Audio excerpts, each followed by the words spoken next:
લે ઓલા જો ગધેડા લે ખાસામાં આવેલા એક લૂંટવા જાય ને હવે થાક બની હનુમાન દાદા મંદિર હે ને એક ફોટો અડી લેવો આપણે નિહાળા હતા રથ લઈ નીકળ્યો હાથી રથ નતું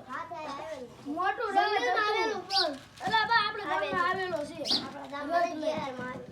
આપણે ગામમાં નતો નીકળ્યો એક દી આમથી તો હાંડ્યું નહીં હાંડ્યો તો કટાઈ નીકળતા હાથી જોઈ લો બોલ હાથી જોઈ લો જંગલ માં ની મોજ નો સુનો યા કુત્તાની હાથી 58 લાગે કબૂતર હમણાં હું તને બતાવીશ